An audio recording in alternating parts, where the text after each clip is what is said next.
የማይቻለው ነገር ስለሆነ የሆነ ችግር መፈጠሩ አይቀርም። እኔ ደግሞ በቸልተኝነት የተነሳ ማንንም ሰው መጉዳት አልፈልግም። እመነኝ፣ ምንም ችግር አይፈጠርም። እኔ አብሬሃለሁ።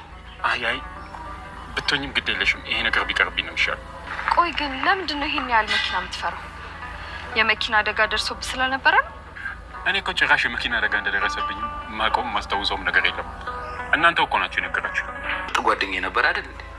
ለዛ ነው ከተማዋ ላይ አለ የተባለ ዶክተር አፈላልጌ ሕክምና እንዲያገኝ ያደረኩት። እየነገርኩ ሌላ ዶክተር አያስፈልግም። የአሁኗ ዶክተር በጣም ጎበዝ ነች። ዶክተሯ እኮ ጎበዝ ልትሆን ትችላለች፣ ግን የሲያለ ሕክምና ስለሚያስፈልገው እዚህኛው ዶክተር ጋር ልውሰደው። አንተ ከመሰለህና ካመንክበት ችግር የለውም። ትርሲት አሁንም አታሏታል። ሚኪ የብሩክ ጉዳይ በኔ ጥዩና ወደ ሕክምናው እኔ ተከታትዬ ከተማ ውስጥ አለ ያለ ዶክተር አዘጋጅቼለታለሁ ብሏታል።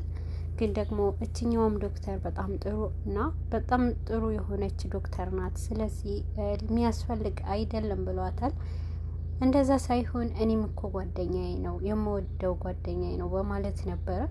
በዚህን ሰዓት የትርሲትንም ልብ ለማሸነፍ ችለዋል። ሚኪ ከተከስተ ጋር በመሆን የብሩክንም ጉዳይ በራሳቸው መንገድ ለማስተካከል ሞክረዋል። ብሩክ ከጠፋበት ጀምሮ ከመጣ ጊዜ በኋላ ይህንን ነገር አሁንም በጣም ከድንጋጤያቸው በላይ የሚያደርጉትንም ነገር በፍጥነት እንዲያደርጉት ተከስተ በጣም ሲያስጨንቀው ነበርና ብሩክ በሁኔታው ግን ሚኪ ብሩክ አያስታውስም ብሎ ሳይሆን ይበልጥ ግን ሚኪ ካስታወሰ ብሩክ ካስታወሰ አሁንም ያለኝን ነገር ላጣ እችላለሁ ብለዋል። ሚኪ እርምጃዬን መውሰድ ያለብኝ ምንም እንዳያስታውስና ካስታወሰም ደግሞ ዳግመኛ ህይወቱን መንጠቅ አለብኝ ብሎ ቆርጦ ተነስቷል። የብሩክ መምጣት እንዳላስደሰተው አውቋል። ሚኪም እኔ የበፊቱንም ባላቅም አሁን ላይ ያላችሁበትንም ህይወት ማስከፋትና ይበልጥ ህይወታችሁን ማመሰቃቀል አልፈልግም ብሏታል ለትርሲት። ትርሲት ግን በጭራሽ ብሩክ ከአይኗ እንዲርቅና ከቤቱ እንዲወጣ በጭራሽ አልፈለገችም። እና አንተስ ልሂድ ብትል ልጆቹ ምን ልላቸው ይችላለሁ ብላለች። ትርሲት ይሄ ባለችው ሰዓት ብሩክም አላቅም የሆነ መፍትሄ ማግኘት አለብን፣ አንቺ እስካሁን ድረስ ደስተኛ ነበርሽው፣ ህይወትሽ እኔ ከመጣሁ ጀምሮ መበላሸት የለበትም ብሏታል። ትርሲት አንተ በምንም ነገር ከዚህ የምትረብሸን ነገር የለም፣ ስለዚህ ቢያንስ እስከምታስታውስና ወደ ቀድሞ ህይወትክ እስክትመለስ ድረስ ብለዋለች። ብሩክ ግን አሁንም አልተረዳሽኝም፣ እዚህ የኔ መሆን ያንቺ ህይወት እንዲበላሽ በጭራሽ አልፈልግም ብለዋታል። ሚኪ በዚህ መሀል በሚጨቃጨቁበት ጊዜ ነበረ ወደ እነሱ የቀረበው። ሚኪ በመጣ ጊዜ ሚኪንም ለብሩክ እንዲመክረውና ከዚህ ቤት እንዳይወጣ ቢያንስ እስከሚድን ድረስ ብለዋለች። ሚኪ ግን በነገሩ ከሰማ በኋላ ደስተኛ ሆኖ ነበረ። ለምን እንደሚወጣና ከዚህ ቤት ምን እንደጎደለብህ ብሎ ሲጠይቀው ነበረ ለብሩክ። ብሩክም አይ ምንም የጎደለብኝ ነገር የለም ግን ብቻ ብሎት ነበረና በሁኔታው አስደስቶትና ሚኪም ለትሪስት እንደዚህ ያላት ነበረ።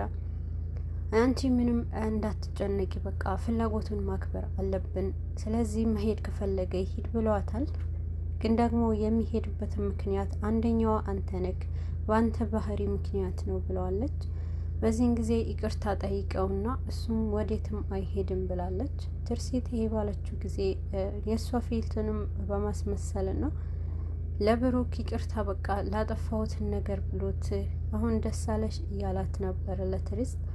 ግን ደግሞ አሁንም ይሄንን ስላደረግ ደስተኛ ነኝ እና እያላት ነበርና እያለችው ነበረ። በመሀልም ትርሲት አኩርተኸኛል አመሰግናለሁ ስትለው ነበርና አሁንም ይሄ ንግግሮቿ አስደስቶትና ይበልጥ አንቺን የሚያስደስት ከሆነ ላንቺ ስል ዓለምን ሁሉ እዞራለሁ፣ ላንቺ ስል ከዓለምን ሁሉ መጣላት ካለብኝ እጣላለሁ እያለ ነበረ። በመሀልም ትርሲት እንደሚወዳትና እንደሚያፈቅራት ነግሯታል። አንተ አንድ ነገር እንድታደርግልኝ እፈልጋለሁ ብላለች። ትርሲት ለሚኪ አንድ ነገር አስጠንቅቀው ነበረ። ካሁን በኋላ ይሄንን ቅናትህን አስወግድ፣ ቅናት ካለብህ የኔ እናንተ ነገር ከባድ ይሆናል እያለችው ነበረ። ሚኪም ዳግመኛ አልደግመውም ብሏታል።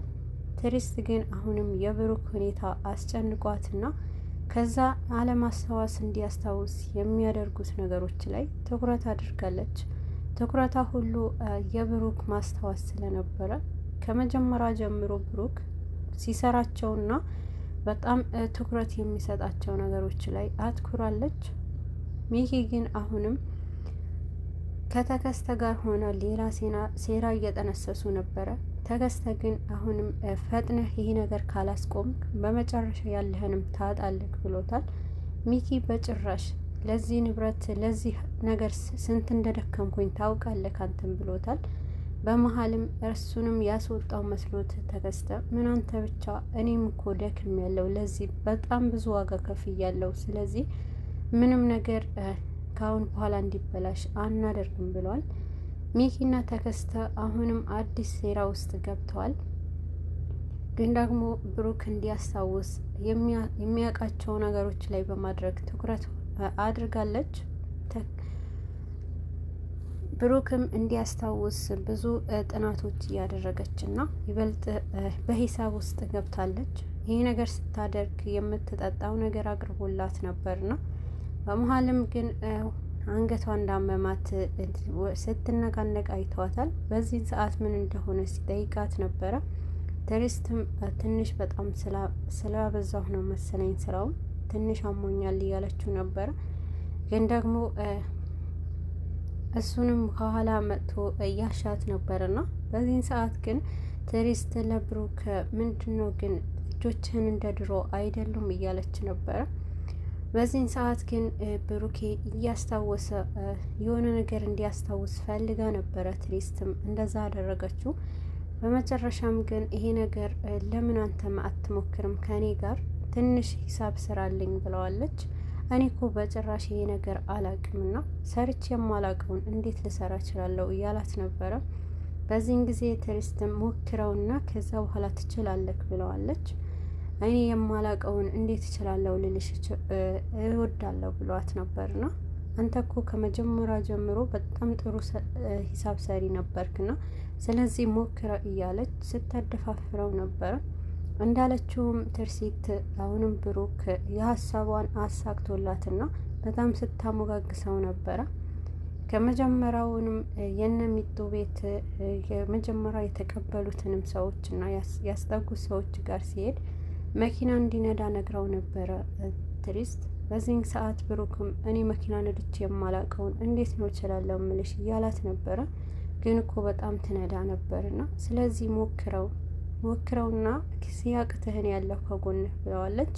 በዚህን ሰዓት እኔ በጭራሽ አደጋ ይደርሳልና ሰው ብገጭሽ እያላት ነበርና በጭራሽ ማንንም አትጎዳም አንተ ብቻ ሞክረው እያለችው ነበረ።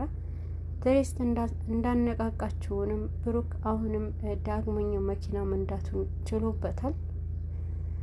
ትዕግስት እንደፈለገችው የብሩክንም ትውስታ ለመመለስ 2 እርምጃ ሄዳለች። ግን ደግሞ ሚኪ በመሀል ይህንን ነገር ካወቀ በኋላ የብሩክ እዛ ቤት መቆየት እንዲወጣ አፋጥኖታል። ብሩክ እኔ ቤት ከተቀመጠ ይሄ የፈለኳቸውን ንብረቱን ቢሆን ትዕግስትንም ማጣት አልፈልግም እና ስለዚህ ካሁን በኋላ አንድ እርምጃ መውሰድ አለብኝ ብሎ ከትዕግስት ጋር ሲማከር ነበረ። የብሩክ ይህንን እርምጃ መንቀሳቀስ ስለዚህ የኔ ህይወት አሁንም ባዶ ሊያደርግብኝ ነው በማለት ብሩክም ከቤት እንዲወጣ በልመና አድርጎ ለብሩክ ሚኪም እያደረገ ተናግሮታል። ሚኪም በዚህን ሰዓት ምንም ሳያግማማ ይበልጥ የእናንተ ትዳር በጭራሽ እኔ ማበላሸት አልፈልግም እወጣለሁ በማለት ተስማምቶ ከቤት ተነስቶ ሄዷል። ይሄ ነገር ግን በደብዳቤ አድርጎ ለትዕግስት አስቀምጦላት ነበረ። ትዕግስት በዚህን ያክል አልጠበቀችም ነበረ። ይሄ ነገር በጭራሽ አልቀበለውም ብላ ስትናገር ነበርና ሚኪ ግን በቃ ይሄ ታዩ ብሏት ግን ደግሞ ወረቀቱንም ትታ ከቤት ለመፈለግ ወጥታለች። በዚህን ሰዓት ሚኪም ትዕግስትንም ለማስቆም ሞክሮ ነበረ። ሚኪ ግን አልቻለም። በመፍጠን ነበረ ወደ ጋሽ ቤት ሄደችው። እነሚቱ ቤት ሄዳ ስትፈልገው ነበረ። በዚህን ሰዓት ግን አሁንም ብሩክ ወደዛ እንዳልመጣ ይነግሯታል። በጣም አዝናና ተክዛ ነበረ። እኔ ስመጣ እንዳትናገሩ ተብላችሁ ከሆነ እኔ ፈልገዋለሁ፣ የትም እንዲሄድ አልፈልግም ብላ ነበረ ተናገረችው። በዚህን ሰዓት ግን ጋሽ የምለው ተናግረዋት ነበርና አሁንም ብሩክ ብን ብሎ እንዲጠፋ አድርጎታል። ሚኪ ከዶክተሮቹ ጋርም እየተነጋገረና ዳግመኛም እንዳያስታውስ የሚያደርጉ ነገሮች አገኝ ይሆን ብሎ እየተናገረ ነበረ። በተለይ ተከስተ ከሚኪ አንድ እርምጃ ቀድሞ የሚኪንም ጭንቅላት እየበረዘ ዳግመኛ ብሩክ ከዚህ ዓለም እናሰናብተው በማለት ከቤት እንዳይገኝ እንዲጠፋ እያደረገ ይገኛል። ትሪስት ግን አሁንም የሚኪን ክፋት አለማወቋ ብሩክንም አደጋ ላይ ጥሎታል።